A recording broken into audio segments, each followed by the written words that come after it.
वो कहते हैं ना, एक दुनिया में दो दुनिया रहती हैं।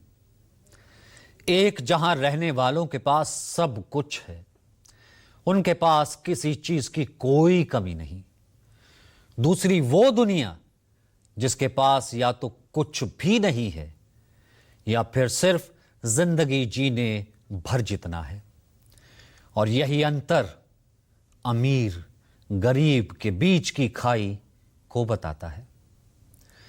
दुनिया में अमीर और गरीब के बीच की खाई काफी तेजी से बढ़ती चली जा रही है और इसमें भारत टॉप पर है, जो मौजूदा वक्त में दुनिया की चौथी सबसे बड़ी अर्थव्यवस्था है। हाल ही में हमने जापान को पीछे छोड़ा है। इस अमीर इंडिया में गरीब भारतीय भी रहते हैं और गरीब भारत में अमीर इंडियंस भी। नई रिपोर्ट बताती है कि भारत में आय और संपत्ति की असमानता रिकॉर्ड स्तर पर पहुंच गई है। रिपोर्ट के मुताबिक देश के 10% लोगों के पास सब कुछ है, वहीं 90% लोग आज भी अपनी जिंदगी चलाने के लिए जद्दोजहद कर रहे हैं। और यही बात पिछले काफी समय से कांग्रेस नेता राहुल गांधी कह रहे हैं।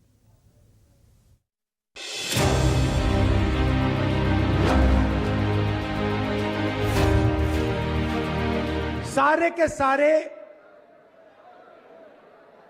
10% आबादी में से आते हैं। सारा बैंक का धन उनको जाता है, सारी नौकरियां उनको जाती हैं, ब्यूरोक्रेसी में उनको जगह मिलती है और 90% आपको जो आबादी है वो आपको कहीं नहीं मिलेगी। और पूरा का पूरा धन 2-3 लोगों के हाथ में जा रहा है। डिफेंस की इंडस्ट्री देखो, वहां आपको अदानी दिखेगा। छत्तीसगढ़ में माइनिंग देखो, वहां आपको अदानी मिलेगा। मगर हिंदुस्तान में जो भी ये करना चाहता है कर सकता है। क्यों? नरेंद्र मोदी का दोस्त है। तो हो क्या रहा है? 90% को परे कर दिया, गरीब जनरल कास्ट को परे कर दिया और सारे के सारे बिजनेस यही 5-6 लोगों को दे रखे हैं। चाह रहा हूं सर, इसमें ये जो बजट का जो हलवा है सर, ये बट रहा है। और इस फोटो में सर मुझे एक ओबीसी अफसर नहीं दिख रहा, एक आदिवासी अफसर नहीं दिख रहा, एक दलित अफसर नहीं दिख रहा मुझे। ये हो क्या रहा है सर? सर देश का हलवा बट रहा है सर, और इसमें 73% का एक है ही नहीं। सर ये आप लोग हलवा खा रहे हो और बाकी देश को हलवा मिल ही नहीं रहा है। लोकसभा में नेता प्रतिपक्ष राहुल गांधी पिछले कई सालों से इसी तरह देश में आर्थिक असमानता को लेकर सवाल उठाते रहे हैं। अपने तर्कों से केंद्र की मोदी सरकार पर निशाना साधते रहे हैं, लेकिन राहुल के इन तर्कों को सत्ता पक्ष हमेशा नजरअंदाज और खारिज करता रहा है। मगर इसी मुद्दे पर अब एक ऐसी विश्व स्तरीय रिपोर्ट सामने आई है जो राहुल गांधी की बातों को 100% सच बता रही है। रिपोर्ट के मुताबिक भारत में काफी तेजी से अमीर और गरीबों के बीच खाई बढ़ती जा रही है।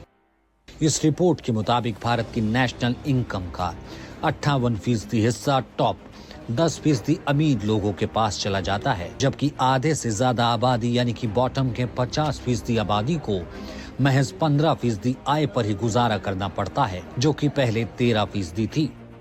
संपत्ति के मामले में भी यही हाल है। टॉप 10% लोगों के पास देश की 65% संपत्ति है, यानी देश की लगभग 2/3 संपत्ति सिर्फ शीर्ष 10% लोगों के हाथ में है। और इससे भी बड़ी असमानता यह है कि सिर्फ 1% आबादी लगभग 40% दौलत पर कब्जा जमाए हुए है। ये आंकड़े साफ बताते हैं कि देश का आर्थिक विकास भले ही काफी तेज गति से हो रहा हो, लेकिन उसका लाभ समाज के बहुत छोटे से वर्ग तक सीमित रह जाता है। दरअसल बीते बुधवार यानी 10 दिसंबर को वर्ल्ड इनइक्वालिटी लैब ने वर्ल्ड इनइक्वालिटी रिपोर्ट 2026 रिलीज की। रिपोर्ट में कहा गया है कि टॉप 10% लोग 10.58 करोड़ रुपए संपत्ति के मालिक हैं।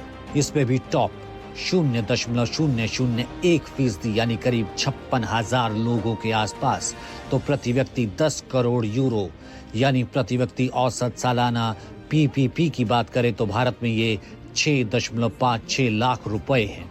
इस पे टॉप 10% को 58% इनकम का शेयर मिलता है। संपत्ति में असमानता और भी ज्यादा है। यहाँ टॉप 10% के पास कुल संपत्ति का 65% है। वहीं प्रति व्यक्ति औसत संपत्ति 29.62 लाख रुपए है, जबकि 50% आबादी के पास प्रति व्यक्ति सिर्फ 6.88 लाख रुपए की औसत संपत्ति है। इस रिपोर्ट को कई अर्थशास्त्रियों ने मिलकर संपादित किया है। इनमें लुकास चांसल, रिकार्डो गोमेज कैरेरा, रोवेदा मोशरिफ और थॉमस पिकेटी जैसे चर्चित नाम हैं। वर्ल्ड इनइक्वालिटी रिपोर्ट 2026 सीरीज की ये तीसरी रिपोर्ट है। इसकी पहली कड़ी साल 2018 और साल 2022 में आई थी। इन दोनों रिपोर्ट्स में दुनिया भर के 200 से अधिक शोधकर्ताओं के काम के आधार पर इसे तैयार किया गया है। इस रिपोर्ट के लिए डेटा 180 देशों से कलेक्ट किया गया है। साल 2022 में जारी की गई वर्ल्ड इनइक्वालिटी रिपोर्ट में कहा गया था कि साल 2021 में भारत के टॉप 10% लोगों के पास देश की कुल कमाई का 57% हिस्सा था, जबकि सबके नीचे के 50% हिस्से की आय देश की कुल आय का 13% थी। इसका मतलब ये है कि देश की ज्यादातर मेहनत जनता करती है, लेकिन कमाई का बड़ा हिस्सा ऊपर के छोटे वर्ग में सिमटता जा रहा है। रिपोर्ट साफ चेतावनी देती है कि ये असमानता किसी प्राकृतिक प्रक्रिया का नतीजा नहीं, बल्कि नीतियों की कमी और संसाधनों के गलत बंटवारे का है। इसी बहाने विपक्ष को सरकार पर हमला करने का एक और मौका मिल गया। कांग्रेस अध्यक्ष मल्लिकार्जुन खड़गे ने अपने सोशल मीडिया प्लेटफॉर्म एक्स पर पोस्ट कर लिखा, सरकार को आड़े हाथों लिया। उन्होंने कहा, अरबपति मित्रों को बांटो देश की संपत्ति, गरीबों पर भाजपाई लूट की रोजाना विपत्ति। मोदी सरकार ने भारत को दुनिया की सबसे असमान अर्थव्यवस्था बना दिया है। भारत में 10% सबसे अमीर लोगों के पास देश की 58% संपत्ति है और निचले स्तर पर गरीब 50% लोगों के पास केवल 15% हिस्सा। अच्छे दिनों के नाम पर बीजेपी ने देश की अर्थव्यवस्था को खोखला और समाज में असमानता को और विकराल बना दिया है। मैं देश को बता रहा हूं कि 90% लोग इस देश की प्रगति में शामिल ही नहीं है।